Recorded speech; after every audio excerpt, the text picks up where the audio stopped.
Welcome to Rashmi's रसोई। आलू पराठा, मेथी पराठे, गोबी पराठे तर सर्वांनाच आवडत असतात, पण आलू पराठा बनवायचं झालं तर त्याची स्टफिंग तयार करा, पुरणपोळीसारखे ते लाटा, खूप झंझट असतं। म्हणून आज मी अगदी सोप्या पद्धतीने तुम्हाला आलू पराठ्याबरोबर टोमॅटोची चटणी आणि पराठे कसे बनवायची ही रेसिपी दाखवणार आहे। त्यासाठी हा व्हिडिओ तुम्ही शेवटपर्यंत बघा आणि माझ्या चॅनलला लाईक, शेअर अँड सबस्क्राइब करा।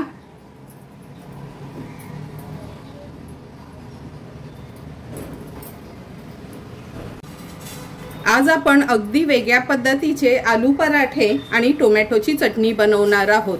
आलू पराठे बनवण्यासाठी 2 मीडियम साइजची बटाटी बॉईल करून घेतली आहेत। 1 कप मैदा किंवा 1 कप तुम्ही गव्हाचं पीठ वापरू शकता। मुठभर कोथिंबीर बारीक चिरून घेतली आहे। 1 चमचा चिली फ्लेक्स, 1 हिरवी मिरची अगदी बारीक चिरून वापरणार आहोत।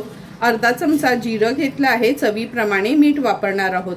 नंतर टोमॅटोची चटणी बनवण्यासाठी 2 मोठ्या साइजचे टोमॅटो घेतले आहेत। अर्धा चमचा आपला लाल तिखट, पाव चमचा हळद, 1 चमचा साखर आणि चवीप्रमाणे मीठ वापरणार आहोत। आलू पराठा बनवण्यासाठी सर्वात आधी आपण ही जी 2 बटाटी घेतलेली ना बॉईल केलेली ती ग्रेट करून घेऊया।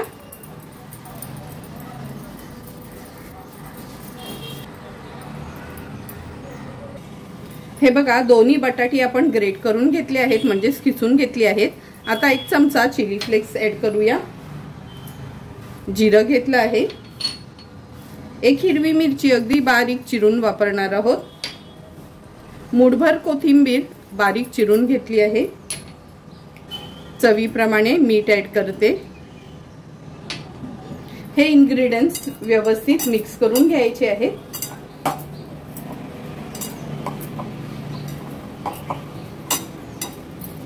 मिक्स करून झालं का 1 कप आपण मैदा घेतला आहे। मैद्याच्या ऐवजी ना तुम्हाला गव्हाचं पीठ ऍड करायचं असेल तर गव्हाचं पीठ ऍड केलं तरी चालेल, नाही तर अर्धा मैदा आणि अर्ध गव्हाचं पीठ पण तुम्ही वापरू शकता। थोडं थोडं पीठ घालून व्यवस्थित हे पीठ मी भिजवून घेते।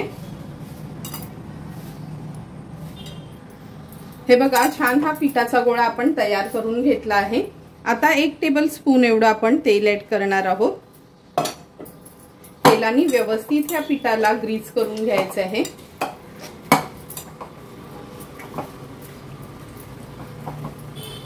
दहा मिनिटांसाठी हे पीठ आपण झाकून ठेवूया, म्हणजे थोडंसं सेट होईल। टोमॅटोची चटणी बनवण्यासाठी 2 मोठ्या साइजचे लाल भडक आपण टोमॅटो घेतले आहेत। 1 चमचा साखर वापरणार आहोत। पाव चमचा हळद, अर्धा चमचा लाल तिखट आणि चवीप्रमाणे मीठ वापरणार आहोत। सर्वात आधी हे दोन्ही टोमॅटो स्वच्छ धुवून मी चिरून घेते। आता हे चिरून घेतलेले टोमॅटो आपण मिक्सरला बारीक करून घेऊया। बारीक करताना थोडंसं पाणी ऍड करू शकता, म्हणजे झटपट हे टोमॅटो बारीक होतात। हे बघा, टोमॅटो पण छान आपण फाईन पेस्ट करून घेतली आहे। आता लगेचच ह्याला तडका देऊया। टोमॅटोची चटणी बनवण्याकरता गॅसवर आपण ही कढई ठेवली आहे। अगदी चमचाभरच तेल घेणार आहोत। तेलामध्ये फोडणीला कढीपत्त्याची पानं घालते। 1 चमचा राई घेतली आहे।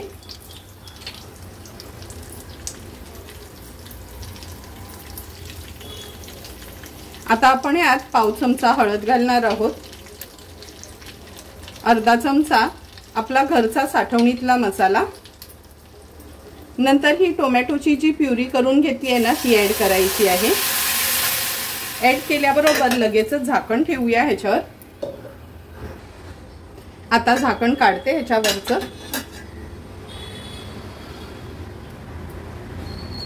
चवीप्रमाणे मीठ ऍड करते।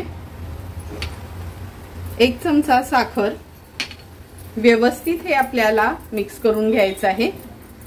आता झाकण ठेवूनच हाय फ्लेमवर ही चटणी थोडी कमी होईपर्यंत किंवा छान ह्याला तेल सुटेपर्यंत शिजवून घ्यायची आहे। गॅसची फ्लेम मी हायवरच ठेवली आहे। 4 ते 5 मिनिटं झाले, झाकण काढून बघूया। तुम्ही बघू शकता सुंदर अशी आपली ही आंबट, तिखट, गोड टोमॅटोची चटणी तयार झाली आहे। ही चटणी तुम्ही इडली सोबत, डोस्यासोबत किंवा पराठ्यांसोबत पण खाऊ शकता। आता गॅसची फ्लेम स्विच ऑफ करते आणि ही चटणी बाजूला ठेवून घेऊया। 10 ते 15 मिनिटं झाले आहेत चटणी बनवेपर्यंत। पीठ पण हे बघा आपलं व्यवस्थित सेट झालं आहे। थोडंसं त्याला मळून घेते पुन्हा। असं हे सॉफ्ट पीठ आपलं तयार व्हायला पाहिजे। आता आपल्याला लहान मोठे जसे पराठे बनवायचे आहेत ना, तेवढा मी हा पिठाचा गोळा काढून घेते। आता हे पराठे तुम्ही तांदळाच्या पिठीवर किंवा मैद्यावर दोन्ही ह्याच्यावर लावू शकता। मी तांदळाचीच पिठी घेणार आहे आणि हे पराठे लाटून घेते। आता छान हा पातळ असा पराठा आपल्याला लाटून घ्यायचा आहे। गरज लागेल तसं पिठाचा वापर करू शकता।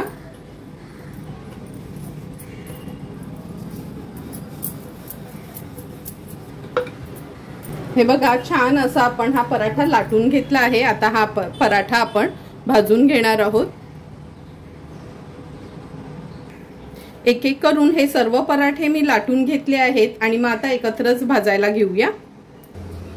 पराठा भाजण्याकरता गॅसवर आपण हा तवा ठेवला आहे।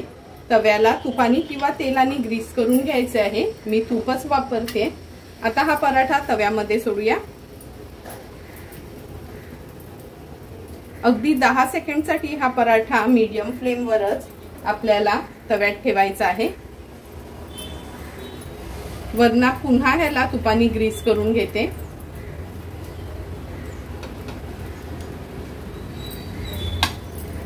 आता ह्याला पलटून घेणार आहोत। पलटून झाल्यावर पुन्हा वरना आपण तूप लावायचे। तुम्ही तेलाचा वापर केला तरी चालेल। मी हे तूप थोडंसं मेल्ट करून घेतलं आहे आणि तेच यूज करते। उलटपालट करून हा पराठा व्यवस्थित आपल्याला शेकवून घ्यायचा आहे। हे बघा अगदी झटपट असा आपला हा आलू पराठा तयार झाला आहे। आता हा पराठा काढून घेऊया आणि उरलेले पराठे अशाच पद्धतीने मी भाजून घेणार आहे। तुम्ही बघू शकता एक एक करून आपले सर्व पराठे व्यवस्थित भाजून झाले आहेत। हे बघा किती सुंदर रंग आणि जेवढे हे दिसायला छान आहेत ना, टेस्टला पण तेवढेच सुंदर लागतात। तयार झालेले हे आलू पराठा आता आपण सर्विंग प्लेटमध्ये सर्व करणार आहोत। सुंदर असे तयार झालेले हे आलू पराठा आपण ह्या सर्विंग प्लेटमध्ये सर्व करून घेतोय। तुम्ही बघितलं असेल नेहमी आलू पराठा बनवायचं झालं तर त्याची स्टफिंग तयार करा, मग ते पुरणपोळी सारखे लाटा, सर्वांना जमतात असे नाही। पण हे अगदी सोप्या पद्धतीने मी तुम्हाला आलू पराठा कसे बनवायची ही रेसिपी दाखवली आहे। तुम्हाला पण जर मी बनवलेल्या ह्या आलू पराठ्याची रेसिपी आवडली असेल तर तुम्ही पण नक्की माझ्या पद्धतीने एकदा तरी हे आलू पराठा घरी ट्राय करा आणि मला कमेंट करून सांगा की तुम्ही बनवलेले हे आलू पराठा कसे झाले ते। जर तुम्हाला मी बनवलेल्या ह्या आलू पराठ्याचा व्हिडिओ आवडला असेल तर नक्की माझ्या चॅनलला तुम्ही लाईक, शेअर अँड सबस्क्राईब करा। Thank you for watching my video.